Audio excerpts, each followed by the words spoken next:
अच्छा, तो doctor Samuel Johnson की हम बात कर रहे हैं आज। सैमुअल जॉनसन ने पूरा अपना जो टाइम पीरियड है वो इसी एक सेंचुरी में गुजार रहा है, यानी कि 18th सेंचुरी में। अच्छा, इसको जरा अगर हम कंपेयर करें दूसरे राइटर्स से, तो दूसरे राइटर्स आपको पता है वो ट्रांजिशनल फेज में रहे हैं।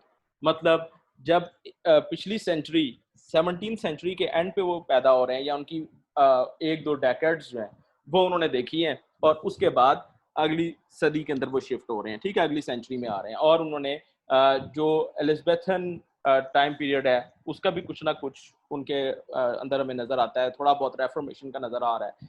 और फिर उनके अंदर ये ऑगस्टन एज की एक एबिलिटी जो थी उस दौर की वो सारी नजर आ रही, ठीक है। अब सैमुअल जॉनसन जो बंदा है इसके अंदर आपको वो पुराना जो एक कल्चर है वैसी कोई चीज नजर आने वाली नहीं है, ठीक है। और ये क्योंकि पोएट भी नहीं है, और ये सिर्फ एक क्रिटिक था, और बड़ा अच्छा क्रिटिक था, लिटरेरी क्रिटिक है, बहुत अच्छा। और इसकी जो कंट्रीब्यूशन है लिटरेचर में वो दो चीज़ें हैं, और दोनों चीज़ें बड़ी ही अहम है। नंबर वन, हिज डिक्शनरी, ठीक है, जो डिक्शनरी उसने लिखी है, ये फर्स्ट लेक्सिकोग्राफर है, ठीक है, द फर्स्ट लेक्सिकोग्राफर। ये मैं यहाँ पे लिख देता हूँ लेक्सिकोग्राफर, ताकि आपको पता है, ये डिक्शनरी राइटर्स को कहते हैं लेक्सिकोग्राफर्स, ठीक है जी।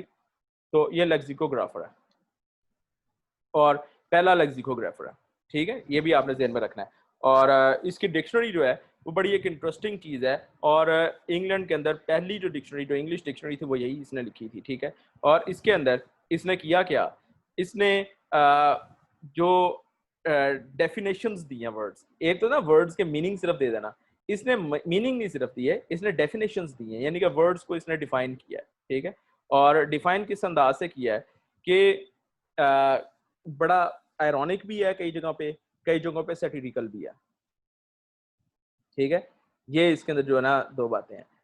तो सैटिरिकल, मैं इसकी आपको एक छोटी सी एग्जांपल देता हूँ। फर्ज करें ये ओट्स को डिफाइन कर रहा है, ओट्स, OATS, ओट्स, ये खाने की जो चीज़ है, OATS, ये हम नहीं, इंसान नहीं खाते, जानवर खाते, यानी कि वो घोड़ों के लिए ये बड़े अच्छे होते हैं।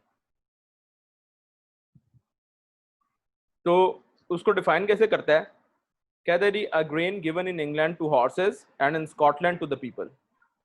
अब ये इसकी जो सेटिरिकल ये इसलिए हो गया है, स्कॉटिश जो पीपल थे उनको एज कंपेयर टू जो इंग्लिश पीपल हैं या जो लंडनर्स हैं, ये अपने आप को थोड़ा सा जरा हाई क्लास समझते थे, और स्कॉटिश पीपल को जरा अपना ना समझते थे वो बड़े रफ एंड टफ और जरा लो किस्म के जो लोग होते हैं, ठीक है। जिस तरह हमारे पंजाब के अंदर एक बड़ा एक कॉमन है, पठानों को मजाक जिस तरह करते हैं, ठीक है। तो ये भी बिल्कुल ना वैसे ही जिस तरह हम ने लतीफे बनाए होते हैं, इसी तरह उसने भी एक ये जोक जैसे बनाया हुआ है। तो वो कहता है कि ये ओट्स जो है इंग्लैंड में तो हम देते हैं अपने लोग खाते हैं, और वहां पे जो है ना वो, नहीं सॉरी, इंग्लैंड के अंदर घोड़े खा रहे होते हैं, और स्कॉटलैंड के अंदर लोग खाते हैं, ठीक है जी। ये उसने इसकी मुज़ाहिया सी डेफिनेशन की। और इसकी डेफिनेशंस बहुत सी चीज़ों पे गलत भी हैं, मतलब कि आजकल के अगर हम उससे स्टाइल में देखें तो उसमें आपको नज़र आएगा कि बहुत सी ऐसी यूजेज हैं जो कि उस ज़माने के अंदर के हिसाब से भी, उस ज़माने के हिसाब से भी गलत उसने बताई, यानी कि थोड़ी बहुत मिस्टेक्स उसके अंदर हैं।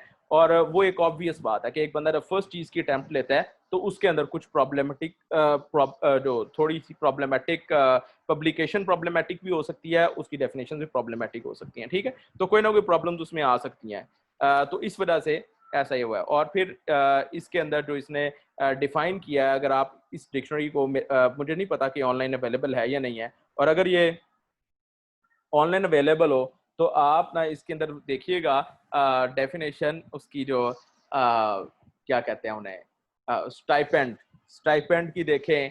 और जो यानी कि जो इनको मिलता था ना, पोएट्स वगैरह को स्टाइपेंड मिलता था, जो एजाजिए जिसको हम उर्दू में कहते हैं, तो ये मिलते थे उनको, ठीक है। उसको कैसे डिफाइन करता है, उसको ये डिफाइन इसने इस अंदाज से किया है कि ये जनाब वो लोग हैं जो अपने फन को जैसे बेच रहे हो, ठीक है, इस तरह के अंदाज में बड़ी सटीरिकल किस्म की डेफिनेशन की है इसने।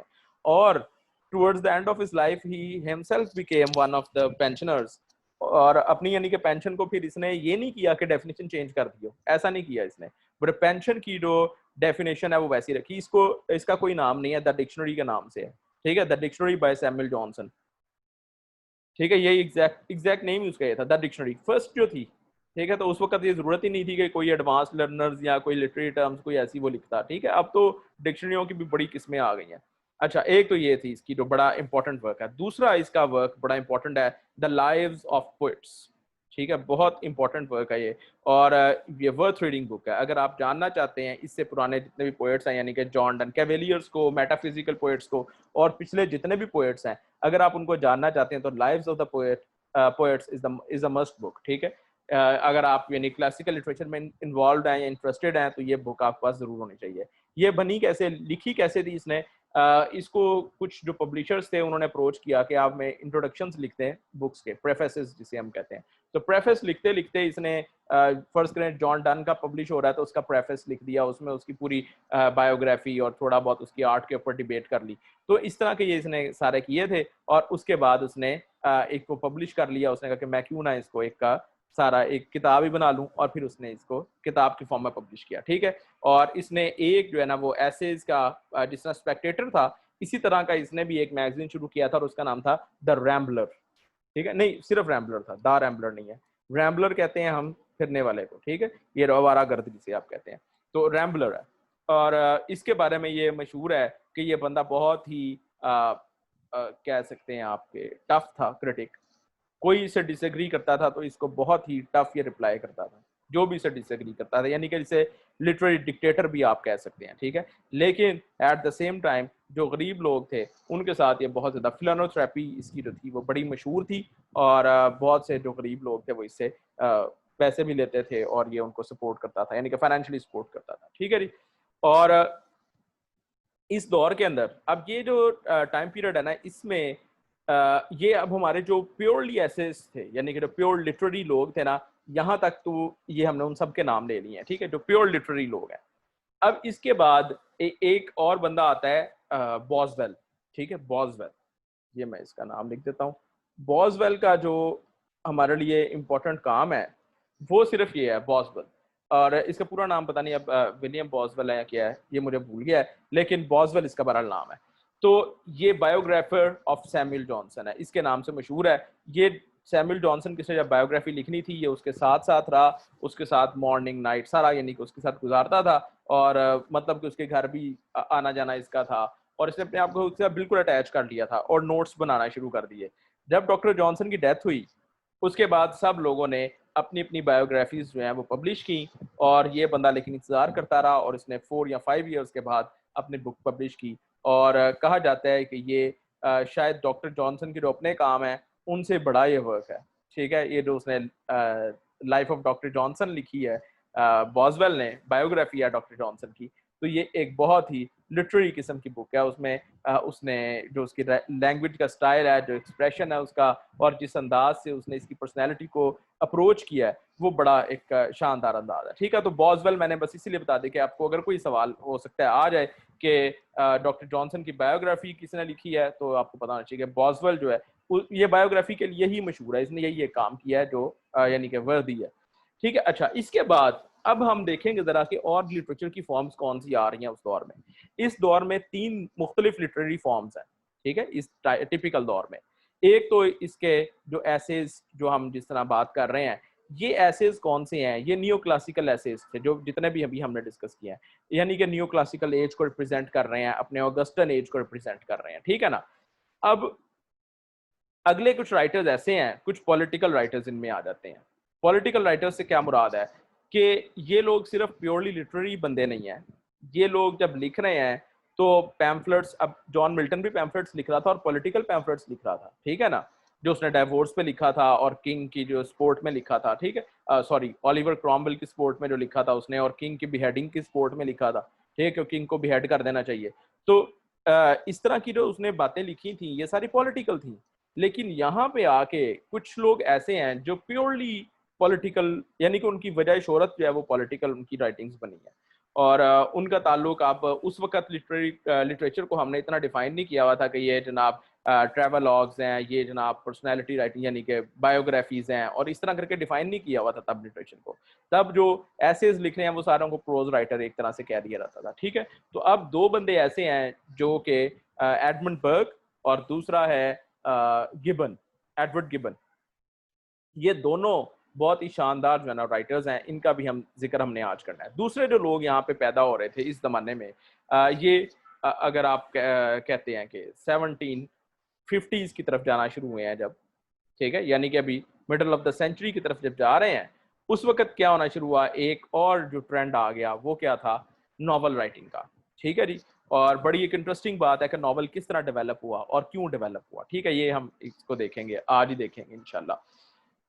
और तीसरी चीज जो थी, एक तो पोप की पोएट्री है, ठीक है, अलेक्जेंडर पोप की पोएट्री है, और उस जमाने का आर्टिफिशियल कपलेट्स वाला और सारा चल रहा है। ठीक है, towards the end of century हमें एक और तरह के पोएट्स नजर आते हैं जो कि दोबारा वो एलिजाबेथन ट्रेंड्स पे जाना चाह रहे हैं। ठीक है, जिसको हम रोमांटिक रिवाइवल कहते हैं। ठीक है, अब पोएट्स को मैंने अब जिस तरह हमने अलेक्जेंडर पोप हमने अलग से डिस्कस किया है, ठीक है, और बाकी सारे पोएट्स इस सेंचुरी के वो मैंने अलग कर दिए। अब वो क्यों क्यों मैं ऐसा कर रहा हूँ, ताकि आपकी एक अंडरस्टैंडिंग जो है ना वो डेवलप हो जाए कि जो रोमांटिक लेवल के पोएट हैं, मैं इसको हिस्टोरिकल पर्सपेक्टिव में नहीं पढ़ा रहा, मैं आपको लिटरेरी पर्सपेक्टिव में पढ़ा रहा हूँ। ये भी एक चीज़ ध्यान में रखिएगा, यानी कि जो उनकी लिटरेरी कॉन्ट्रीब्यूशन है उसके हिसाब से क्लासीफाई कर रहा हूँ, ताकि आपको जो है ना वो कोई कन्फ्यूजन ना हो इतनी। और बहरहाल बहुत से स्टूडेंट्स ने कोशिश की कि वो कंफ्यूज हों, और इसीलिए वो अजीबोगरीब चीज़ों में परेशान हो रहे थे कि हम उनको कोई ट्यूडर पोइट्स बता दें और कोई जनाब ये इस तरह। तो इस तरह हमें करने की ज़रूरत नहीं थी। ठीक है, इसलिए मैंने कोई इस तरह की पॉलिटिकल या जो हिस्टोरिकल बैकग्राउंड वाली चीज़ें हैं उस कॉन्टेक्स्ट में नहीं लिखा, यानी कि बताया आपको। तो अब जो पोप है तो वो पोएट, लेकिन मैं इसको बाकी पोएट से क्यों अलग कर रहा हूँ, क्योंकि उसका ट्रेंड बिल्कुल डिफरेंट है। वो नियो क्लासिस्ट है। ठीक है, नजर आ रहा है उसके अंदर कि वो नियो क्लासिस्ट है, ऑगस्टन एज का रिप्रेजेंटेटिव पोएट है। लेकिन जब towards the end of century, अभी ऑगस्टन एज खत्म नहीं हुई, लेकिन उसके बावजूद लिटरेरी ट्रेंड है वो थोड़ा थोड़ा डिविएट होना शुरू हो गया था अपने इस ट्रेंड से। ठीक है, और वो ट्रेंड वो रोमांटिक रिवाइवल वाला था। ठीक है, तो ये तीन यानी कि चीजें नजर आ रही हैं, ऐसे लिखे जा रहे हैं, यानी कि प्रोज आ गई है, नॉवल आ गया। ठीक है, जो कि ज्यादा इससे स्ट्रॉन्ग चीज थी टुवर्ड्स लिटरेचर, प्रोज से ज्यादा स्ट्रॉन्ग है लिटरेरी टर्म्स में। और तीसरी चीज पोएट्री है, और पोएट्री के अंदर एक डिवीजन नजर आती है हमें कि शुरू वाली पोएट्री ऑगस्टन एज की रिप्रेजेंटेटिव है, और आगे वाली पोएट्री जो है वो रोमांटिक रिवाइवल की तरफ जा रही है। ठीक है जी। अच्छा, अब यहाँ पे सवाल ये बनता है कि ड्रामा को क्या हुआ, ड्रामा किधर चला गया। ठीक है, बड़ा ये सवाल बनता है। तो ऐसे सवाल पूछा करें, ड्रामा क्यों गया, क्योंकि एक पब्लिकेशन एक्ट आया था जिसके अंदर सेंसरशिप का मुतालबा किया गया था, और उन्होंने थिएटर्स को क्लोज किया था। ठीक है, और उनका पर्पस ये था कि जो पॉलिटिकल वॉइसेस हैं, यानी कि लोगों की जो सोचने वाली चीज़ें हैं, जो सोचने वाली कैपेसिटी है, उसको किसी ना किसी तरह हैम्पर कर दिया, उसको रोक दिया जाए। ठीक है, उसको किसी तरह मफल किया जाए, और इसीलिए उन्होंने मैसेज के अंदर ये सारा कॉन्सेप्ट आने की बजाय उन्होंने कहा इसको रोक ही दें। ठीक है, और वो सारा थिएटर बंद हो गया। ये हमने इसको डिस्कस किया था कि सेंसरशिप क्यों आई थी। अच्छा, तो थिएटर बंद हो चुके थे इस वजह से अब लोगों ने अपनी जो जाहिरी बात है, जब सोसाइटी ये ग्रो कर रही होती है तो उसके अंदर बहुत से लोगों की थिंकिंग भी डेवलप कर रही होती है, और लोगों ने उसके अंदर सोचना भी होता है। अच्छा, अब ये जो राइटर्स थे, जो सोचने वाले राइटर्स हैं या सोचने वाले लोग हैं, ये अब किधर से नजर आए हैं हमें, यहाँ पे आके हम देखते हैं कि एक पॉलिटिकल एसेज शुरू हो जाते हैं। ठीक है, और उसकी एक और वजह भी है, एक तो स्कूल्स वगैरह हो रहे थे ना, स्कूल्स इस्टेब्लिश हो गए थे, न्यूज़पेपर्स आ गए थे, ये सारा कुछ हो गया। इसके साथ एक और काम भी हो रहा है, और वो क्या है, कॉलोनाइजेशन। अब इंग्लैंड के कंट्रोल में अमेरिका भी है। ठीक है, इन्होंने जाके अमेरिका को कॉलोनाइज किया हुआ है, और दूसरी तरफ इंडिया को कॉलोनाइज किया हुआ है, यानी कि बड़े सगीर को। ठीक है, अब बड़े सगीर को भी कॉलोनाइज किया हुआ है। इन दोनों चीजों को कॉलोनाइज करने के बाद, और इंडिया उस वक्त क्या था, इंडिया उस वक्त एक बहुत बड़ी पावर थी, और जब आपने इंडिया को कॉलोनाइज कर लिया, मतलब कि एक सुपीरियोरिटी का शिकार हो गए, आप सुपीरियोरिटी कॉम्प्लेक्स कह लें उसे, या सुपीरियोरिटी सेंस ऑफ सुपीरियोरिटी आ गई थी, और इसीलिए उन्होंने समझना शुरू कर दिया कि भाई वी आर द वर्ल्ड, हमें तो सोचना चाहिए। ठीक है, और यहाँ पे वो फर्स्ट वर्ल्ड और थर्ड वर्ल्ड और सेकंड वर्ल्ड वाली बातें आ रही हैं। ठीक है, अब हम थर्ड वर्ल्ड बन रहे हैं, हमने बनना शुरू किया यहाँ पे, इंग्लैंड ने फर्स्ट वर्ल्ड बनना शुरू कर दिया, ये वो स्टेज है।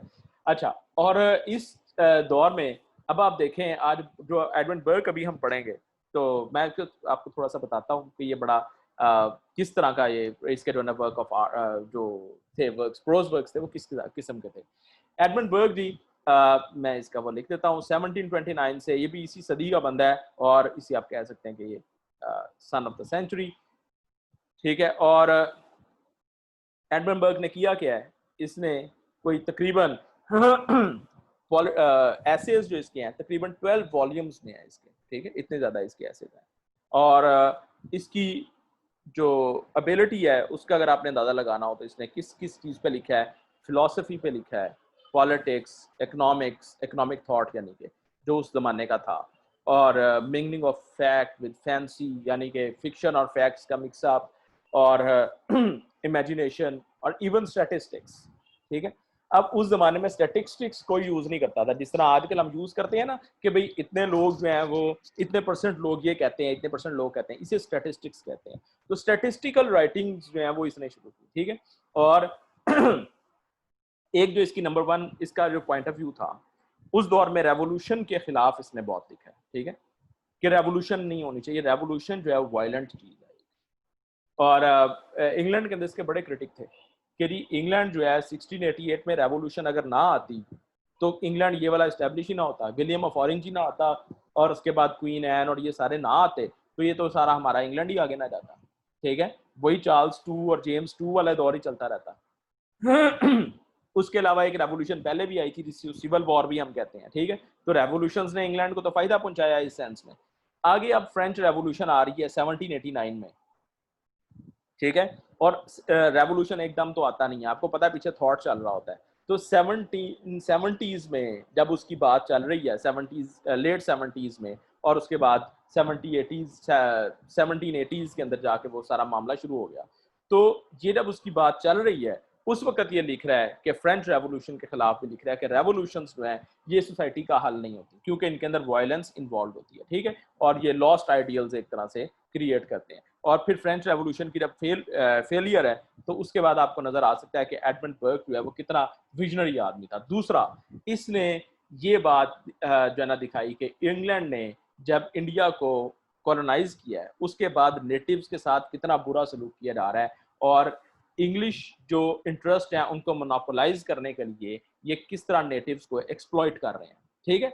अब ये सेम वही तकरीबन थोड़ा सा इसके बाद ये जो है ना वो अगली सदी यानी कि अगर आप देखें तो वो आपको नजर आता है कि बड़े सगीर के मुसलमान जिनके बारे में ये बंदा लिख रहा है, बड़े सगीर मुसलमान नहीं यानी कि बड़े सगीर के सारे लोग हैं, अभी उधर ये कॉन्शियसनेस जो है ना वो जागी तो हुई है, जाहिर बात है उन पर अंग्रेज हुकूमत कर रहा है 57 से 1757 और 55 जो है ना यहाँ से टाइम शुरू हो गया था अंग्रेजों का आना जाना। तो कुछ हिस्सों को कॉलोनाइज कर भी लिया था और फ्रेंच अभी वहां पे थे, इसीलिए इनकी आपस में फ्रेंच की और इंग्लैंड की बरसगीर के अंदर लड़ाई होती रहती थी। अच्छा, तो उस वक्त ये ना एडमंड बर्ग लिख रहा था कि इंडिया के साथ आप जुल्म कर रहे हैं, ठीक है, और बहुत ज्यादा इसने उनके खिलाफ लिखा, इनकी कॉलोनाइजेशन के खिलाफ। लेकिन उसका जाहिर बात है एक मैन ऑफ लेटर्स का कितना की असर हो सकता है, ठीक है। तो एक वॉइस बहरहाल उसने जो है ना अपनी स्टैब्लिश की, और बाद में जाके पता लगा जब लेट 19th सेंचुरी की लेट 19th सेंचुरी के अंदर जब मुसलमानों ने फिर लिखना शुरू किया और इंडियंस ने लिखना शुरू किया, ठीक है, ये सारों ने लिखा था, ये नहीं कि सिर्फ मुसलमानों ने लिखा था, हम मुसलमान हैं तो इसलिए हम कहें सिर्फ मुसलमान लिख रहे थे, सब लोग लिख रहे थे, ठीक है। यानी कि 1857 के बाद तो बहुत क्लियर हो गया सब कुछ, और उसके बाद तो बहुत ही शदीद किस्म की रेजिस्टेंस आनी शुरू हो गई थी, ठीक है। और उससे पहले भी रेजिस्टेंस जो चल रही थी, और बड़े सगीर की बहरहाल वो हमारा टॉपिक नहीं है, नहीं तो उस हिस्ट्री को अगर आप कौन सा इसके साथ साथ कंपैरेटिवली स्टडी करें तो बड़ी एक इंटरेस्टिंग स्टडी बनेगी। यानी कि एक तरफ एडमंड बर्ग आ रहा है और दूसरी तरफ पॉलिटिकल इवेंट्स हैं, और फिर साथ इसके आप बड़े सगीर की हिस्ट्री जो है उस जमाने की वो लिखें। ये तीनों चीजें अगर इकट्ठी करेंगे तो बड़ी एक जबरदस्त कंपैरेटिव स्टडी बनेगी, आप समझ सकेंगे हम अपने मुल्क को। तो अनफॉर्चुनेटली हमारे पास अपनी भी कोई कल्चरल हिस्ट्री नहीं है, ठीक है, हमारे पास पाकिस्तान की कल्चरल हिस्ट्री नहीं है, इवन इंडिया की भी नहीं है। हिस्ट्री तो है, मतलब लिखी हुई फॉर्म में नहीं है। एडवर्ड गिबन दूसरा हमारा जो राइटर है बड़ा इंपॉर्टेंट, वो एडवर्ड गिबन है, और आपने किताब का नाम सुना होगा rise and fall of the Roman empire, ठीक है। अगर आपने the rise and fall of the Roman empire या decline and the fall of the Roman empire, ठीक है, ये इसका नाम है, rise the decline and the fall या राइज एंड द फॉल, ये दोनों इस नामों से जो ना आमतौर पर इसको देखते हैं। बहरहाल ज्यादा डिक्लाइन है, यानी कि ज़्यादा जो एक्यूरेट है वो यही है, the decline the decline and fall of the Roman Empire. लेकिन कुछ लोग ऐसी बस यानी कि आम डिबेट्स के अंदर कभी कभी लोग इसका नाम, मैंने इसीलिए लिया ताकि आपने शायद सुना हो, तो किसी ने सुना हुआ है इसका नाम, the decline and fall of the Roman empire? ठीक है, अगर आपने नहीं सुना हुआ तो आपको ये किताब, इसका चलें आप किताब तो नहीं पढ़ेंगे, इतनी वॉल्यूमिनस बुक है, यानी कि काफ़ी इसके हैवी यानी कि बुक है, बहुत ज़्यादा लेंथी है, बजाय इसके आप इसका कुछ छोटे जो इसके वर्जन्स हैं वो आप ज़रूर पढ़ सकते हैं। ठीक है, या और कुछ नहीं तो आप इसका विकीपीडिया पे पढ़ लें या किसी और वेबसाइट पे जहाँ पे इसकी थोड़ी सी बैकग्राउंड उन्होंने दिया हो। ठीक है, ये पता होना चाहिए आपको। ये हुआ क्या था इसके साथ कि गिबन जो है ये बैठा वहाँ पे रोम गया हुआ था इटली यानी कि गया हुआ था, और वहाँ पे एक जो है ना सारा सिचुएशन है, इसने अपने वर्ड्स में जो है ना इसने लिखा हुआ है कि इसके साथ हुआ गया था। वो कहता है, लिखता है, it was at Rome on the 15th of October 1764 as I sat musing amidst the ruins of the capital while the barefooted friars were singing vespers in the temple of Jupiter, that the idea of writing the decline and fall of the city first started to my mind। अब यानी कि 1764 में उसके दिन में ख्याल आया है कि यार मुझे ये किताब लिखनी चाहिए। क्यों, हो क्या रहा था, वो बैठा हुआ था अपने अपार्टमेंट में, सैर करने आया हुआ था और बैठा है और वो देख रहा है बाहर जो मंदिर चल रहा है वेटिकन सिटी, वेटिकन में या रोम में चल रहा होगा जिधर भी, तो उस वक्त पता नहीं वेटिकन सिटी अलग था या नहीं था, तो खैर रोम के अंदर वो बैठा हुआ, सारा कुछ चल रहा है उसके सामने, जब फ्रायर उसको देख रहा है और सारा, तो उसने कहा कि मैं क्यों ना लिखूं कि ये सिटी में क्या क्या कुछ हुआ है। यानी किसी दौर में यहाँ पे क्रिश्चियंस को अलाउड ही नहीं था, यहाँ पे ही क्राइस्ट को जो है सजा जो दी गई, यानी कि अपने तौर पे जो उन्होंने दी थी अपनी तरफ से, वो तो अलग बात है कि क्राइस्ट को अल्लाह ताला ने ऊपर उठा लिया, लेकिन उन्होंने तो सजा देने की कोशिश की थी, जहाँ प्रोसिक्यूशन की जा रही है उसी जगह पे अब जो है वो क्रिश्चियनिटी स्टैब्लिश हुई है। तो ये सारी बातें उसने सोची और उसके बाद उसने कहा कि मैं ये किताब लिखता हूँ। और फिर आपको पता है इसने पब्लिश कब किया है? पहली जो इसकी बुक आई है 76 में, यानी कि 1776 में। तो इतने साल वो बंदा सोचता रहा है, अबाउट 11 ईयर्स। ठीक है, वो बंदा सोचता रहा इसके ऊपर और आगे जाकर फिर उसने ये लिखा। ठीक है, और दूसरा इसका काम है द हिस्ट्री, सिर्फ हिस्ट्री के नाम से वो मशहूर है, और ये फर्स्ट बंदा है, सिर्फ उसकी हिस्ट्री यानी कि लिखा हुआ किताब का नाम है। ये फर्स्ट बंदा है जिसने साइंटिफिकली इस्टेब्लिश किया था the science of writing history. इससे पहले हिस्ट्रीज जो लिखी जा रही थी वो इमेजिनेटिवली लिखी जा रही थी, लेकिन अब इसकी जो हिस्ट्री है, पहला बंदा है जिसने हिस्ट्री किस तरह लिखी है ऑन साइंटिफिक ग्राउंड्स, और अभी भी जो रिसर्च की टेक्निक्स है उनके मुताबिक it is the most accurate work. और we have time for break now. अल्लाह हाफिज, मैं आता हूँ 5 मिनट्स में।